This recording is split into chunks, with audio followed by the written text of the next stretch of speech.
সালাসাতুন লা তুসআলুহুন্না, কিয়ামতের দিন তিনজন ব্যক্তি সম্পর্কে আল্লাহ পাক কোনো প্রশ্নই করবেন না। মানে ওরা একবার জাহান্নামের সিলমার হয়ে গেছে, কী প্রশ্ন করবে? এক, রাজুল ফারাকাল জামা ওয়া আসা ইমামাহু, ওই ব্যক্তি যে জামাত থেকে বেরিয়ে গেছে এবং তার আমিরের অবাধ্যতা করেছে, তার দিকে আল্লাহ তাকাবে না। ও মা তা আসিয়ান, অবদ্ধ অবস্থায় সে মরে গেল, মরার আগে তওবা করে ফিরে যদি আসে বেঁচে যাবে, নইলে শেষ। এই ব্যক্তির দিকে আল্লাহ পাক কিয়ামতের দিন তাকাবেন। দুই, আমাতুন আব্দুন আবাকা ফামাতা, দাসী বা কোনো কৃতদাস মালিক থেকে মনিব থেকে পালিয়ে গেল, ওই অবস্থায় মৃত্যুবরণ করলো, তার দিকেও আল্লাহ পাক তাকাবেন না। তিন, ইমরাআতুন গাবা আনহা যাওজুহা قد كفاها مؤونة الدنيا فتبرجت بعده فلا تسأل عنهم, ওই মহিলা যার স্বামী তার কাছে নেই, গাবা আনহা যাওজুহা, দূরে আছে।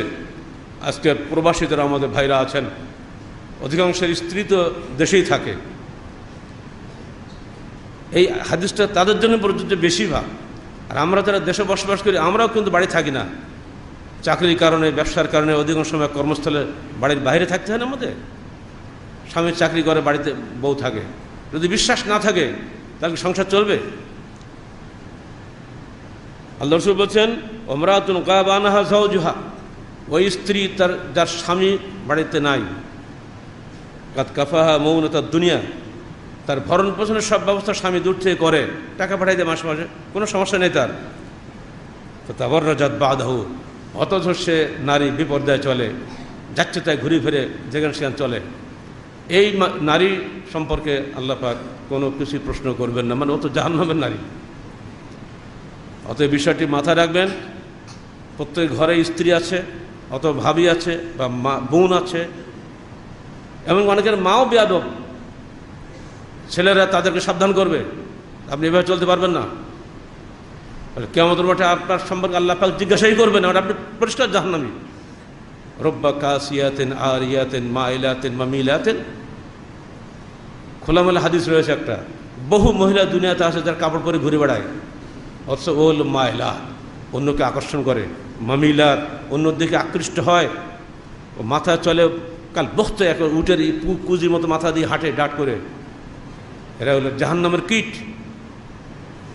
অর্থাৎ সমাজে পর্দা রাখাটা নারী পুরুষ উভয়ের জন্য জরুরি। এটা যদি আমরা নিজেরা সাবধানে না চলে, আমাদের সমাজ আমরাই ধ্বংস করব। সরকার আমাদের পক্ষ থেকে আল্লাহ কাজ কৈফিয়ত দেবে না, সরকারকেই তার কৈফিয়ত আল্লাহ কাজ দিতে হবে। যদি সে দায়িত্ব পালন না করে, অবশ্যই সেখানে পুলিশ র্যাব সঙ্গে থাকবে না। অতএব সরকারে যারা আছো সাবধান থাকো। কবরে তোমাকেও যেতে হবে, কবরে আমাকেও যেতে হবে। প্রত্যেকের পর্দা নিজের কাছে। কোনো মন্ত্রীর স্ত্রী স্বাধীন বাংলাদেশে একাকী ঢাকার রাস্তাতে চলতে পারে, একটা রেকর্ডকে দেখাতে পারবে? একাকে যেতে হবে রিক্সায় চড়ে, দেখি কেমন বুকের পাটা আছে তোমার। তোমার আগে পিছিয়ে পুলিশ লাগে কি জন্য? অথচ মদিনার সেই ফকির রাষ্ট্রে বললু হয়, পুলিশ নেই, র্যাব নেই, কিছুই নেই। খালি একটা বিধান নাজিল হওয়ার সঙ্গে সঙ্গে মেয়েদের মধ্যে এমন পরিবর্তন, কেউ কারো চেহারা দেখতে পাইত না। সেখানে মায়ের প্রতি সম্মান, বোনের প্রতি সম্মান, স্ত্রীর প্রতি, পরস্ত্রীর প্রতি সম্মান বজায় ছিল। পারস্পরিক সম্মান, ভালোবাসা, শ্রদ্ধা যদি সমাজে না থাকে, সমাজ আদৌ চলতে পারে না। এটাকে আধুনিক ভাষা বলা হচ্ছে মূল্যবোধ। এটা ইমান বলে না। ইমান বললে এবার সাম্প্রদায়িক হয়ে যেতে হয়। এটা বলা হচ্ছে মূল্যবোধ। আর বাবা, মূল্যবোধ তো তুমি ধ্বংস করে দিচ্ছ। একটা বেহায়া নারীর সামনে চলবে, তুমি মূল্যবোধের ওয়াজ করলে হবে? অতএব বাহ্যিকভাবে নারীদেরকে পর্দা রাখার ব্যবস্থা সমাজের দায়িত্ব, সর্বোপরি সরকারের দায়িত্ব, এবং আমরা যারা সরকারের সমাজের নেতৃত্ব দিচ্ছি বিভিন্ন পর্যায়ে, আমাদের দায়িত্ব। মনে রাখবেন, সংসারের যিনি প্রধান তিনি তার সংসারের আমির, সমাজের যিনি প্রধান তিনি তার সমাজের আমির, যিনি রাষ্ট্রের প্রধান তিনি রাষ্ট্রের আমির। যার যত বড় দায়িত্ব তার তত বড় কৈফিয়ত দিতে হবে আল্লাহর কাছে, তাই না? আর প্রাথমিক ইউনিট হচ্ছে পরিবার। পরিবার যদি নষ্ট হয়ে যায়, সমাজ কি করে ভালো হবে? পরিবারটা যদি বেহায়া হয়, সমাজ কি হায়া সম্পন্ন হবে?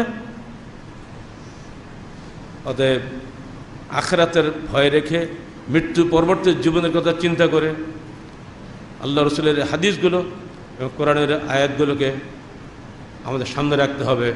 সুসংবাদ হলো ওইসব মহিলাদের জন্য। আল্লাহ রসুল বলছেন, দেখো আল মারআতু ইযা সাল্লাত খামসাহা ওয়া সামাত শাহরাহা ওয়া আতাআত বা'লাহা ওয়া হাফিজাত ফারজাহা ফালতাদখুল মিন আইয়ি আবওয়াবিল জান্নাতি শাআত।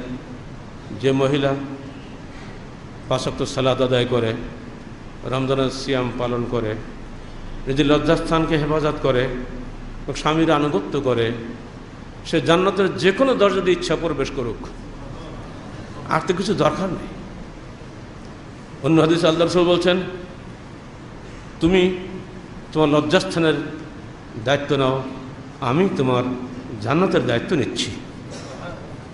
আল্লাহ পাক আমাদের সবাইকে সত্যিকার অর্থে পর্দা বজায় রেখে এই পৃথিবীতে চলাফেরার তৌফিক